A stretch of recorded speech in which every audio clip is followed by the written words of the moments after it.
In everyday routine life, it's rare that we go beyond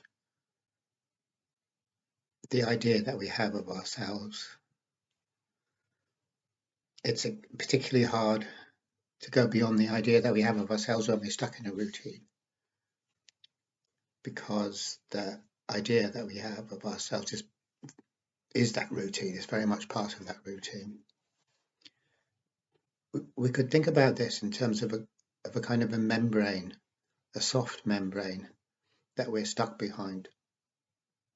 So we could just imagine that everything we do, we're on the other side of this membrane, and that is the membrane of self-consciousness, or the membrane of self-reflexive consciousness.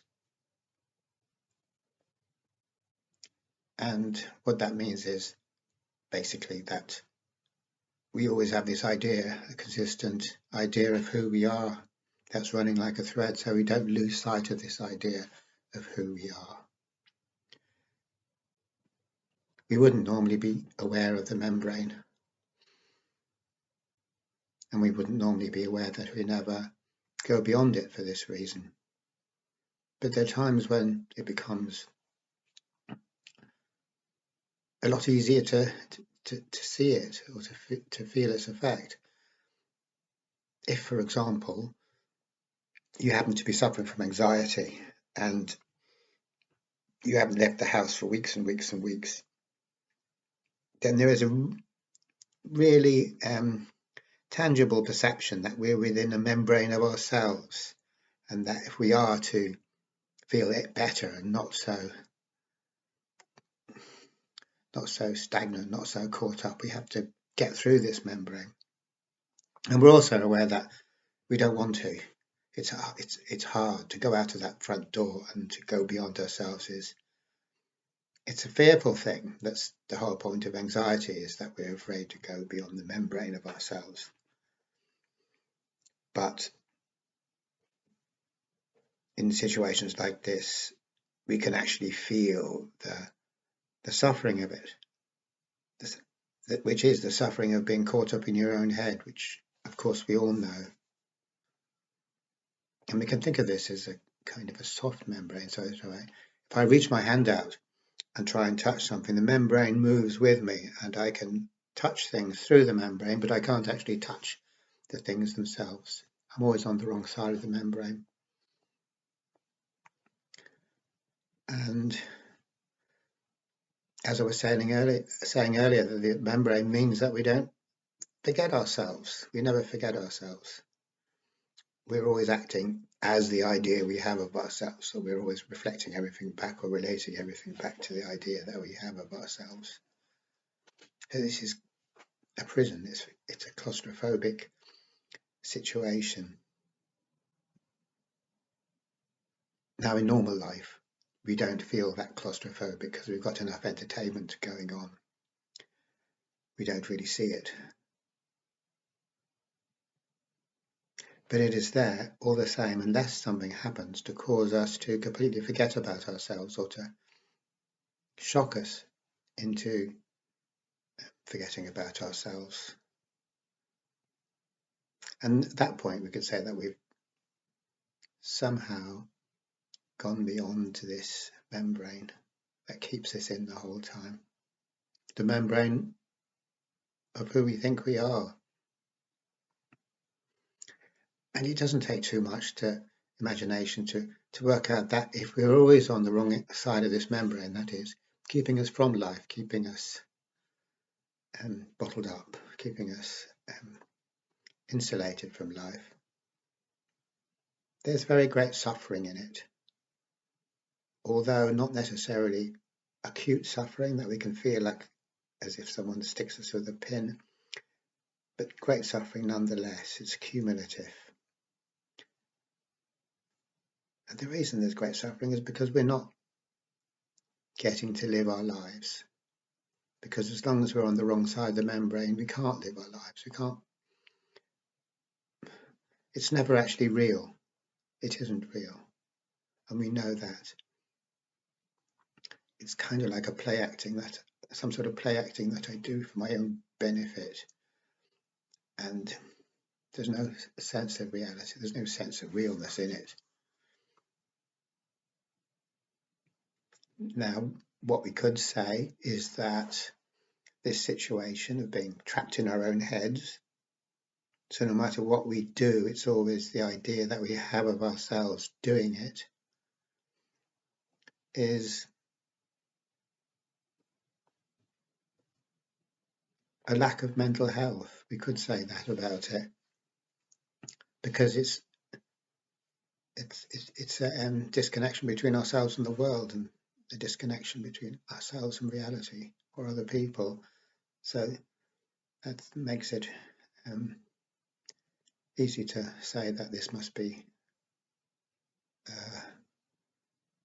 degradation of our mental health, or a degradation because we're not getting life, we're getting an inferior copy of life. It's almost mocking us, because as we do whatever we do, that what we're doing is kind of a mockery of what life would be if we weren't trapped within the membrane. So once we understand, or once we're able to entertain this idea, that enables us to discuss or talk about the idea that we can't deliberately connect with reality, and we can't deliberately move into a state of good mental health. And the reason that is because the membrane itself consists of our intentions, our purposes, our agenda. That's what makes the membrane.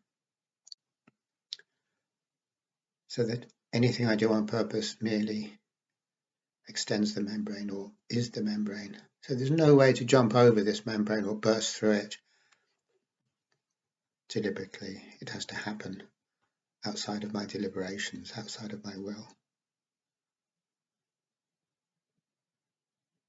But the problem with this is that, for the most part, we don't get it that we're living behind the membrane, that we're living within the membrane, and that we're on the wrong side of the membrane, feeling miserable because we can't get out of it, or burst out of it.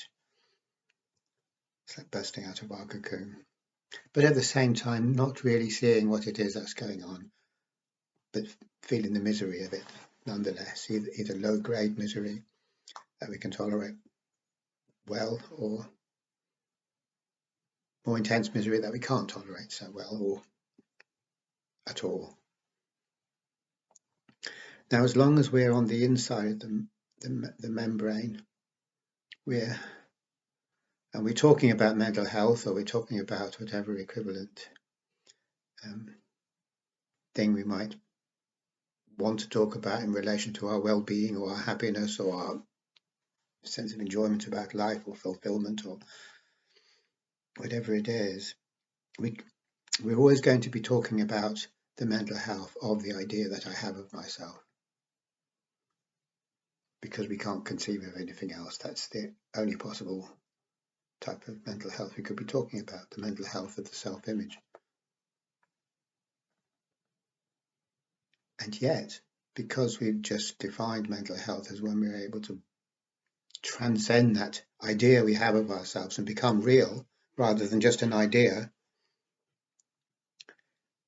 this means that what we're chasing in everyday life is a parody of mental health. It's mental health for the self-image.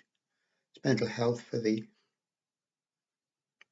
literal idea I have of myself within my head, the me that exists within my head and can never break out. So that's a phantasm. It's something to grasp for and chase, because naturally it seems to us that it's going to be our salvation. It's going to be, there's something good that we can obtain without having to burst through the membrane, that there's something good we can obtain on the basis of the idea that we have of ourselves. And that's a very seductive idea. a very motivating idea, keeps us on the hop, keeps us trying, but it is a complete and utter impossibility, as we can readily see, because the idea that I have of myself, even though I can't see it to be an idea because I haven't got anything else to go on, I'm trapped in my head, so I don't see that I'm trapped in my head, can't have mental health. So the idea that I have of myself, there's nothing that idea can have to have good mental health, because it's only an idea. Ideas can't have mental health. Ideas can't have happiness. So in the same way that when I'm looking to increase my happiness, my enjoyment of life, so I can have a bit of fun maybe, or not be miserable, it's the same thing, because I want my idea of myself to be happy and fulfilled and not miserable. But these are all things the idea of myself can never have, understandably enough. So what the idea of myself can have is the idea of happiness, the idea of mental health, the idea of freedom, the idea of creativity. All these ideas I can have because I'm an idea. So the idea of who I am can have the idea of happiness. That's fine. Can also have the idea of sadness to an equal and opposite extent, of course. But whether I'm feeling up or whether I'm feeling down, it's in normal everyday routine life, it's the image that I have of myself that's feeling up or down. So it's utterly two-dimensional, it's utterly insubstantial. So that's another way of saying why it is that we can't will mental health. We can't will freedom or happiness, which we all know really. We all know that we can't will anything or obtain it on purpose, anything like that. If we're dedicated enough and ruthless enough, we can amass money, and we might feel good about that. Probably we will feel good about that because everyone says that's a good thing, but that doesn't, it's like, that isn't happiness, obviously. That's a substitute, security. Happiness itself, no matter how clever I might be, I could be a total genius, like the greatest marketing innovative genius ever. I can't innovate happiness. I can't innovate meaning in my life, because any meaning that I attribute to my own life is a game. It's not real. It's just an idea that I have in my head. And that can work because I can get all head up about something and say, yes, this is really important, and I can jump on board with that, and it could be very, very meaningful in a way. It'll seem like meaning, but it isn't. That's just me playing a game. And there's a catch to that, as we might expect. You can't really expect a game to be as good as reality. Probably we might expect it, but we shouldn't. And the flip side is that all ideas have two sides to them. So that if there is the idea of gain, there is also loss, etc., etc. So as long as I'm playing around with the idea of happiness or the idea of well-being, and that is what I can get if I'm really motivated in some game that I've created or some other game that someone else has created. But that game always contains the equal and opposite possibility of sadness or dysphoria, misery, because it's not real. But in a way, what I've done is I've taken alone. So I will never make up my own meaning and live in a world of artificial meaning, assigned meaning, extrinsic meaning. It's like I've taken a loan and I can have a good time. And this is what J.G. Bennett calls the principle of compensation. But because it is unreal, the books have to be balanced. And I'm going to have to experience the reverse of the excitement, the feeling of positive meaning, that my life is meaningful. So anything I contrive myself will always rebound on me, in other words, and give me the opposite of what I wanted, which is the essential self-contradictoriness of all games. If a game wasn't self-contradictory, if it didn't contradict itself, it wouldn't be a game. So we can play it real life, we can play it having a meaningful existence, but then it's all self-cancelling, because the positive sense of meaning that I have is only obtained at the expense of despair later on and complete lack of meaning, or maybe the type of meaning that's collapsed in on itself and is now turned into an acute sense of meaninglessness, which doesn't exist, or boredom, which is a milder version of that, which doesn't exist outside of the membrane. There's no boredom outside of the membrane. There's no meaninglessness. Well, there's no meaning of the positive sort. There's no positively exciting meaning, and there's no negatively exciting meaning, because both of those two types of meaning are only positive or negative because they're related to the idea that we have of ourselves. So when we transcend that idea that we have of ourselves, there's no more polarity, because we're not seeing everything through a defined image or a particular specified point. Once we do experience everything from the point of view of a specified identity or a specified point of view that the mind has created,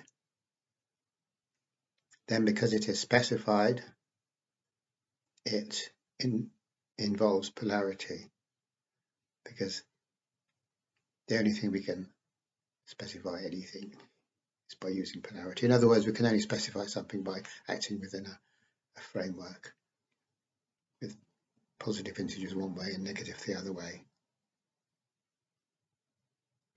And so we've created a world which contains positive and negative, euphoria and dysphoria. And we can play about within that framework as much as we want, but the books will always be balanced in the end. Which is just another way of saying that we'll never get out from that framework, we'll never move away from that framework. It's all empty, it's all hollow, it's all null. And that's why we get this very unpleasant feeling of meaninglessness, because there is meaninglessness there, because nothing that is going on is real. Nothing relates to who we are or who I am, only to this little image that I have of myself, because that's the only way that I have of living life, of perceiving things, is via this little image of myself that I have in my head. And because it's a specific image, everything always has to be in terms of perceived in terms of this direction and that direction, going up the numbers or down the numbers, gain or loss, win or lose. Because that's what the framework is. The framework is a realm of polarity, which is made up of a reflection in a mirror. So you've got positive on one side and minus on the other. And that gives us a sense of space.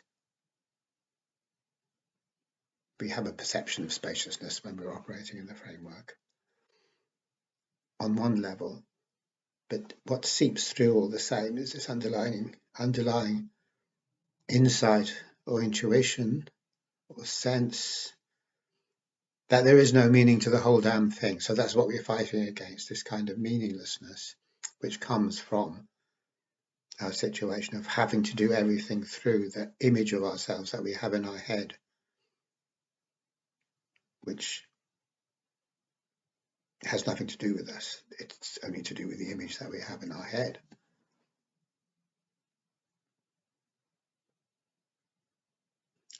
And this also, looking at things this way, can also enable us to see fairly easily why it is that we don't actually want mental health. If we define mental health as being not on the wrong side of the boundary, this membrane of self-consciousness, this membrane of us constructing ourselves the whole time in relation to whatever's going on the outside, then mental health is no good to us. It's not something we will feel at all attracted to, because mental health just means the loss of how we understand ourselves to be. It's the loss of my image of myself, which I have in my head. Because for mental health to happen, that image, I can no longer use that image as a basis for living life or doing things or understanding things. So whether we call it happiness or freedom or peace of mind or whatever the hell we call it, living authentically, that can only take place when the self-concept is gone. So it's the extinction of the self-concept, really. Not necessarily that we have to exterminate it, but it's just that we're not using it anymore as the way of seeing everything, or I'm not using it as my basis for living life or doing anything. So it might still be there, but I'm no longer identified with it, so that's okay. But given the fact that we all go around experiencing everything in terms of what is sometimes called the small self, or in terms of the conditioned self, or in terms of the little image that we have of ourselves in our head. And so for this reason, the idea of losing that self is the worst thing ever. That's the one thing we don't want, which means that peace, freedom, happiness, authentic living, really, if the truth, spiritual awakening, whatever, that is the one thing we absolutely don't want.